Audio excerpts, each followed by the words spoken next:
of enchantment.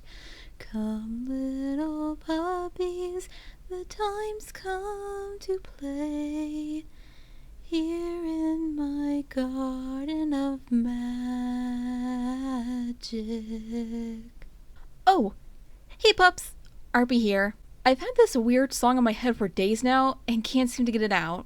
Anyways, welcome back to another Pup Reviews, the series where I review anything in media, movies, books, animation, cartoons, anime, manga, video games, what have you.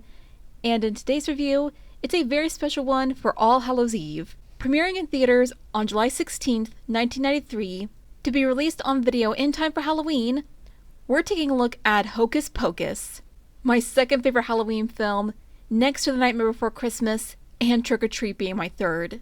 But let's take a look into the origins of the film itself before diving deep into its storyline and characters. And for anyone who's yet to watch the movie, a spoiler alert is in effect. That being said, let's begin.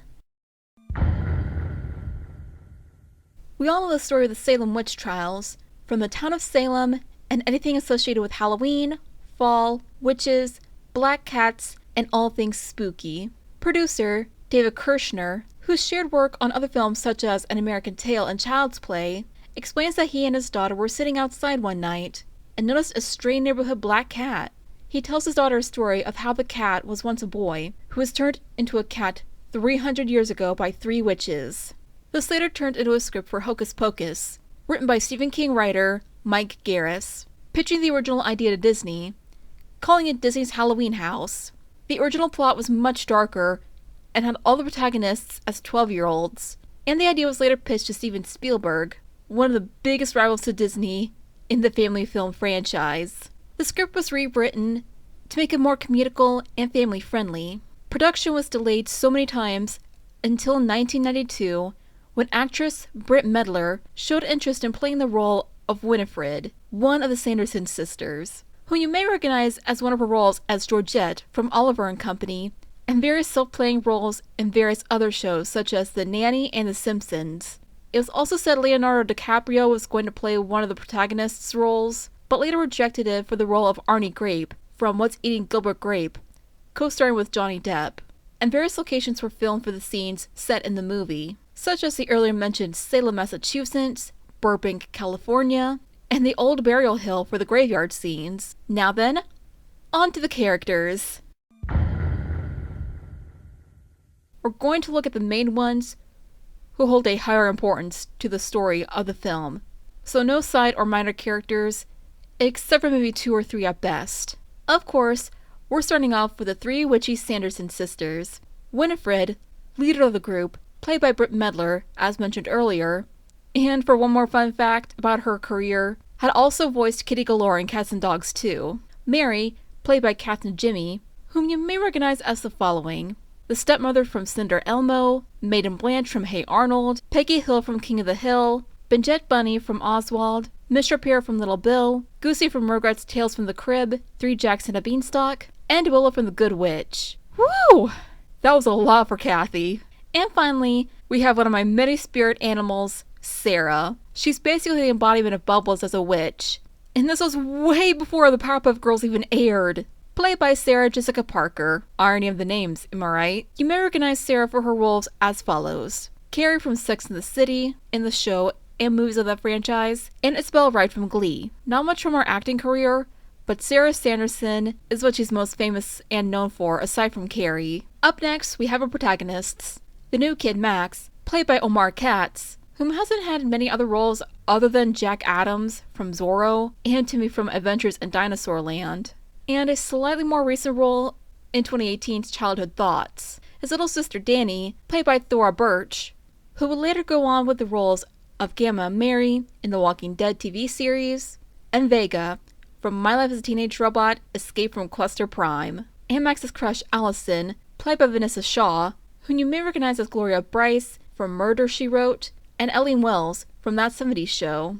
Oh, and we can't forget our 2 supporting characters for the protagonists' roles. Billy Butcherson, played by Doug Jones, whom is most known for his roles as various monsters, but Billy is what he's most well known for. And Binks the Cat, voiced by Jason Marsden. more well known and recognized for the following roles: Max Goof from A Goofy Movie and An Extremely Goofy Movie, Kofu from The Lion King 2, and returned for the role in the Lion Guard series, James Stone from Recess, Haku from Spirited Away, Chester from Fairly Odd Parents, Chase Young from Shaolin Showdown, Tak from Tak and the Power of Juju, Smelly from the Rugrats, Danger Duck from Lunatics Unleashed, and various other roles he took part in other shows, such as Invader Zim and Codename Kids Next Door. And finally, the bullies to Max. Ernie Ice, played by Larry Bagby III. You may or may not recognize him as Larry Balstel in Buffy the Vampire Slayer, and as a sidekick, Jay, played by Tobias Jelinkin. While he hasn't had very many roles after his acting debut in Hocus Pocus, you may recognize him for his roles as Father Gibson from The Possession of Michael King, and various roles in the NCIS series. Alrighty, now that we got the cast and characters out of the way, on with the plot and storyline of the movie. The story first takes place back in the 1600s, around the time of the Salem witch trials, with the sisters taking the lives of children to retain their youth, via kidnapping Binks' sister, Emily. Once Binks tries to rescue her, but fails, he is turned into a black cat, which the townsfolk and Binks' father interrogate them as they're about to be hung for their sinful crimes. They utter a curse that if a virgin should light a black flame candle on All Hallows Eve, they shall return. After the curse is uttered, they are executed. Time skips to the present day as the school teacher tells the story of the Sanderson Sisters, which Max isn't all too interested in. He later takes his sister Danny out trick-or-treating, since it is October 1st, aka Halloween in this movie. Duh. And after a re-encounter with Ice and Jay, after from stealing his shoes earlier on his bike ride home, and stealing his candy, and the other candy from the other trick-or-treaters, and an emotional yet comforting brother-sister chat between Danny and Max, and the continuation of trick-or-treating, they meet up Max's crush, Allison, at her house during a Halloween party. The three then visit the Sanderson cottage, turned museum, where Max accidentally lights a black flame candle, resurrecting the sisters. They then try to steal the life of Danny, only for Max to rescue her in the nick of time, and stealing Winifred's spellbook in the process, mostly on the advice of Binks. They head over to a cemetery, which Winifred later summons her unfaithful lover Billy to chase after the kids and steal back her book. They pursue the chase as well, thanks to Mary's sense of smell. She's pretty much the bloodhound of the group, in a way. Winifred reveals the spell will only work on the night of Halloween, meaning they have to suck the life out of a child before sunrise. Of course, the kids try everything to stop the Sanderson sisters, but nothing works. Not even burning them, as the curse continues to revive them, and all throughout the night.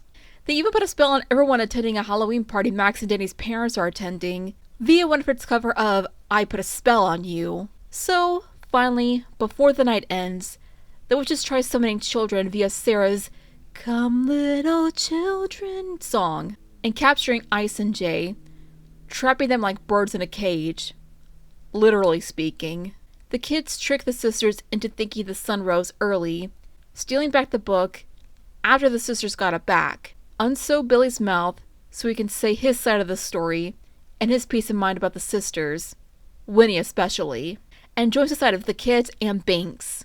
Finally, as the kids defeat the sisters via the sunrise and Mary and Sarah turning to dust and Winnie turning to stone, Billy can finally rest in peace, and Binks can finally join his sister Emily in heaven. Though the party ends with the parents, Ice and Jay are still trapped like birds in a cage, and the book is still there, waiting to be reopened once again.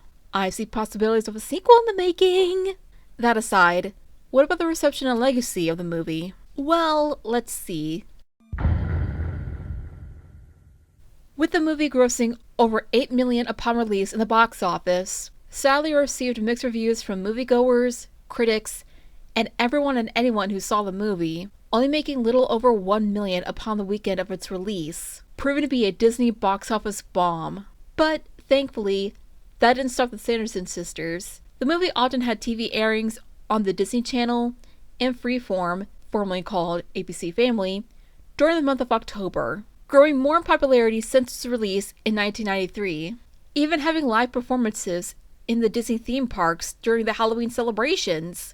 And Salem even has a festival in honor of the movie every year in October. even producing merchandise surrounding the movie as a whole. And it's gotten to be a Halloween fan favorite movie over the years. You can obviously see why. As for me and my overall thoughts, let's take a look. Overall, Hocus Pocus is one of my all-time favorite Halloween movies, alongside many others. Sure, it's not a Tim Burton creation or full-fledged horror movie, but it's a Disney Spielberg masterpiece that holds a great reputation as one of the greatest Halloween flicks ever made. A little bit of witchcraft, a little bit of comedy, a little bit of family-friendly horror, and a little bit of Hocus Pocus. And this movie put a spell on me. So, that being said, with great writing, a good storyline for Halloween, and an amazing cast of characters, I gladly give this movie 10 out of 10 black cats. Alrighty, that's another review done. Let me know if you want to see more reviews like these, and I'll see you in the next one, pups. Cue the outro. RP is out. Sweet dreams. I put a spell on you, and now you're mine. You can't stop the things I do. She ain't lying.